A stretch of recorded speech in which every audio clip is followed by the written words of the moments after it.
Assalamualaikum warahmatullahi wabarakatuh. Perkenalkan, nama saya Anam Priyatun, calon guru penggerak angkatan 8 dari Kabupaten Karawang. Di sini saya akan mempresentasikan modul 11A6 tentang demonstrasi kontekstual filosofi pemikiran Ki Hajar Dewantara. Nah, di sini saya telah membuat komik dengan judul Bisik, Bincang Asik Buhana dan Pak Bagus. Bisik adalah kegiatan diskusi antara Buhana dan Pak Bagus untuk membicarakan tentang kegiatan di kelas, perkembangan dunia pendidikan, dan informasi-informasi yang ter-up-to-date mengenai mata pelajaran manajemen perkantoran dan layanan bisnis kelas 10. Pengenalan tokoh. Buhana dan Pak Bagus adalah guru produktif manajemen perkantoran dan layanan bisnis yang mengajar kelas 10. Assalamualaikum Pak Bagus, bagaimana kabarnya? Hari ini jangan lupa ya, kita ada kegiatan bisik. Waalaikumsalam, alhamdulillah baik Bu. Siap, nanti saat istirahat pertama ya Bu. Siap. Assalamualaikum Bu Hana, baru keluar kelas. Iya Pak Bagus. Tadi saya lihat murid-murid antusias sekali saat mengikuti pelajaran itu. Bagaimana caranya Bu supaya murid-murid merasa antusias saat kegiatan pembelajaran? Caranya mudah Pak, saya mempraktikkan kegiatan pembelajaran sesuai dengan filosofi pemikiran Ki Hajar Dewantara. Pemikiran Ki Hajar Dewantara? Oh, yang semboyannya ing ngarso song tulodo, ing madya mangun karso, tuturi handayani ya Bu? Benar sekali Pak Bagus. Di depan kita harus memberi contoh atau teladan kepada anak, di tengah memberi gagasan atau ide, dan di belakang kita harus memberi motivasi dan semangat kepada murid-murid kita Pak. Selain dari semboyan Ki Hajar Dewantara tersebut, ada juga pemikiran beliau tentang filosofi pendidikan. Apa saja Bu? Filosofi pendidikan menurut Ki Hajar Dewantara yaitu 1. Guru bertugas untuk menuntun dengan semboyan ingarso song tulodo ing madya mangun karso tuturi handayani. 2. Pendidikan harus melihat kodrat zaman dan kodrat alam peserta didik. 3. Pembelajaran berpusat pada peserta didik atau student center. Yang 4, sistem pendidikan harus memperhatikan asas trikon, kontinuitas, konvergensi, dan konsentris agar terlaksana secara aktif. Bisa tolong dijelaskan Bu Hana? Saya belum begitu paham. Siap Pak. Dasar pendidikan yang pertama kali harus diingat bahwa pendidikan itu hanya suatu tuntunan di dalam hidup tumbuhnya anak-anak kita. Artinya bahwa hidup tumbuhnya anak itu terletak di luar kecakapan atau kehendak kita kaum pendidik. Anak-anak itu sebagai makhluk manusia yang berbeda-beda, sehingga mereka hidup dan tumbuh menurut kodratnya sendiri. Nah, kita sebagai guru bertugas untuk menuntun kepada anak didik dengan dasar kerja ingarso song tulodo, di depan memberi teladan, ing madya mangun karso, di tengah memberi ide atau gagasan, dan tutwuri handayani, di belakang memberi dukungan atau dorongan.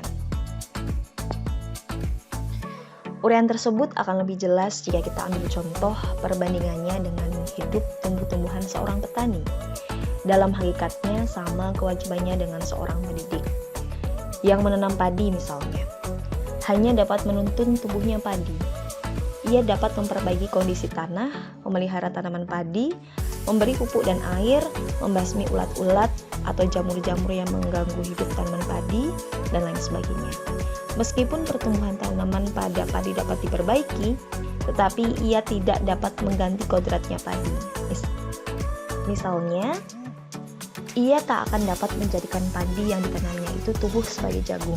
Selain itu, ia juga tidak dapat memelihara tanaman padi tersebut seperti halnya cara memelihara tanaman kedelai atau tanaman lainnya.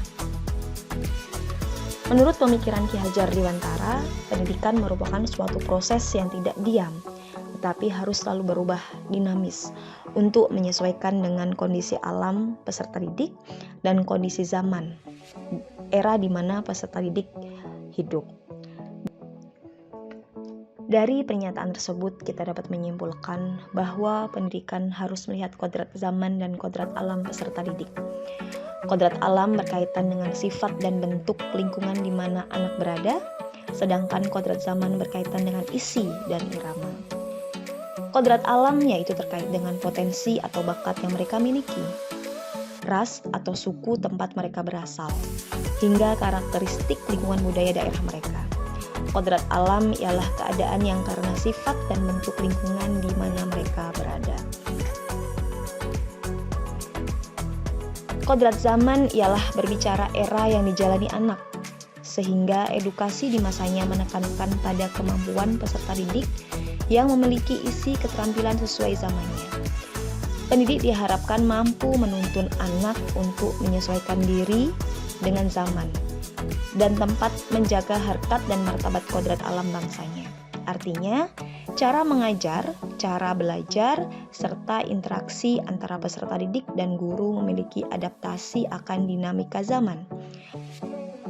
Perkembangan pembelajaran serta karakteristik era peserta didik abad 20 tentu akan berbeda dengan siswa abad 21. Sehingga guru dalam ihwal ini wajib mempunyai kemampuan mengelola diri sesuai perkembangan zaman anak didiknya, termasuk menyesuaikan konten dan media pembelajaran yang kekinian agar disukai peserta didik. Guru juga diharapkan agar terus mengembangkan diri dengan cara mengikuti pelatihan-pelatihan ataupun seminar tentang pendidikan dan pembelajaran. Pikiran Ki Hajar Dewantara yang ketiga yaitu pembelajaran berpusat pada peserta didik atau student center. Pendidikan yang berpihak pada anak atau dalam bahasa Ki Hajar Dewantara yaitu pendidikan yang berhamba pada sang anak. Kalimat tersirat sastra ini sungguh memiliki makna yang dalam. Artinya, untuk menggapai muara pendidikan yang sukses, seorang guru harus paham betul fase perkembangan anak dari PAUD atau TK, SD, SMP, atau SMA dan SMK, sehingga mereka bisa memaksimalkan pertumbuhan anak dengan caranya masing-masing, agar didapatkan generasi bangsa yang sejaya-jayanya dan sebahagia-bahagianya. Filosofi pendidikan Ki Hajar Dewantara yang keempat yaitu asas trikon. Pertama, kontinuitas. Merupakan pengembangan pendidikan yang harus dilaksanakan secara berkesinambungan. Dilakukan terus-menerus dengan membuat perencanaan yang baik. Karena suatu kondisi yang baik tidak akan mudah dicapai dalam waktu yang singkat seperti sulap. Melalui perencanaan yang dilanjutkan pelaksanaan dan diakhiri dengan evaluasi dan perbaikan yang tepat. Kedua, konvergensi. Merupakan pengembangan pendidikan yang dilakukan bisa mengambil dari berbagai sumber di luar negeri, namun harus disesuaikan dengan kebutuhan yang kita miliki sendiri. Seperti di masa ini, era digital yang telah memudahkan para guru untuk dapat mempelajari berbagai informasi pendidikan dari mana saja dan kapan saja. Yang ketiga, konsentris. Merupakan pendidikan yang dilakukan tidak lepas dari kepribadian bangsa kita sendiri. Karena tujuan utama pendidikan kita adalah menuntun tumbuh kembang anak setinggi-tingginya, sesuai dengan karakter budayanya sendiri. Kita boleh mempelajari atau menggunakan teori atau dasar pendidikan dari bangsa lain.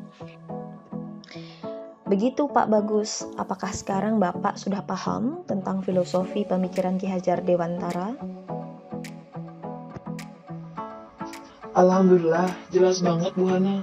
Tapi ada satu pertanyaan lagi nih Bu.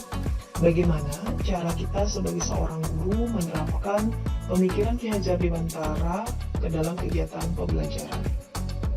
Pertanyaan yang bagus, Pak. Jadi, filosofi pemikiran Ki Hajar Dewantara yang saya praktikkan dalam kegiatan pembelajaran yaitu pertama, di awal pertemuan, di awal semester baru, saya melakukan tes diagnostik non-kognitif dan meminta anak untuk memperkenalkan diri dengan membuat River of Life atau sungai kehidupan. Tujuan saya melakukan tes diagnostik non-kognitif agar saya mengetahui gaya belajar anak. Apakah anak itu belajar dengan gaya audiovisual, audio, atau kinestetik. Dan tujuan saya meminta anak untuk memperkenalkan diri dengan River of Life supaya saya lebih tahu dan dekat dengan anak tentang masa lalunya, masa sekarang, dan masa depan atau cita-cita yang ingin dicapai serta minat dan bakat peserta didik. Setelah saya mengetahui gaya belajar dan minat bakat anak, sikap dan sifat peserta didik, saya dapat melakukan pembelajaran berdiferensiasi di kelas. Pembelajaran yang menyesuaikan dengan peserta didik masing-masing. Kegiatan yang kedua yaitu pembelajaran harus berpusat pada peserta didik atau student center dan menyenangkan. Kegiatan pembelajaran yang saya lakukan di dalam kelas yaitu fokus utamanya peserta didik harus aktif. Cara yang saya lakukan yaitu dengan menggunakan model atau metode pembelajaran yang bervariasi sesuai dengan materi yang saya berikan. Dan dalam kegiatan pembelajaran saya juga menyelipkan ice breaking agar anak-anak tidak merasa bosan dan tetap semangat untuk belajar. Kegiatan yang ketiga yaitu pembelajaran di kelas dengan menggunakan teknologi informasi dan komunikasi yang terupdate. Pembelajaran yang saya lakukan di kelas memanfaatkan media dan platform belajar seperti komputer atau laptop, handphone peserta didik, LCD projector, email, Google Classroom, Google Drive sebagai tempat untuk backup data, Canva, Ediva, YouTube, Instagram, TikTok, Quizzes, dan Kahoot. Keempat, pembiasaan budi pekerti dan literasi. Di lingkungan sekolah kita juga sudah diterapkan pembiasaan 3S. Senyum, sapa, dan salam. Cinta kebersihan, sholat duha berjamaah, pembacaan al-maq surat pagi dan sore hari, dan juga literasi atau budaya membaca. Tinggal kita, Pak Bagus, sebagai seorang guru untuk terus mengingatkan anak-anak kita untuk selalu melaksanakan pembiasaan tersebut agar menjadi sebuah habits atau kebiasaan anak. Bagaimana Pak? Apakah sudah jelas tentang penerapan pembelajaran di sekolah menggunakan filosofi pemikiran Ki Hajar Dewantara? Alhamdulillah, terima kasih Bu Hana. Saya seperti mendapat pencerahan. Insya Allah, kedepannya saya akan menerapkan pemikiran Ki Hajar Dewantara dalam kegiatan pembelajaran yang saya lakukan di kelas. Oh iya, Bu Hana tahu dari mana filosofi pemikiran Ki Hajar Dewantara? Soalnya ketika Bu Hana menjelaskan, runtut dan jelas sekali. Saya ikut pendidikan calon guru penggerak, Pak. Sangat menyenang sekali dengan pendidikannya. Saya termotivasi dengan ikut guru penggerak. Di sana, saya bertemu dengan guru-guru hebat yang semangat belajarnya tinggi. Membuka mata saya juga dengan materi awal tentang pemikiran Ki Hajar Dewantara. Makanya saya bisa sharing dengan pemahaman saya kepada Bapak Bagus, apalagi dengan jargonnya. Tergerak, bergerak, dan menggerakkan untuk merdeka belajar. Ayo ikut guru penggerak angkatan 9, Pak. Semangat! Siap Bu Hana, insya Allah saya akan mendaftar calon guru penggerak tahap 9. Doakan saya ya Bu, semoga saya lolos. Terima kasih untuk misi hari ini. Sama-sama Pak Bagus.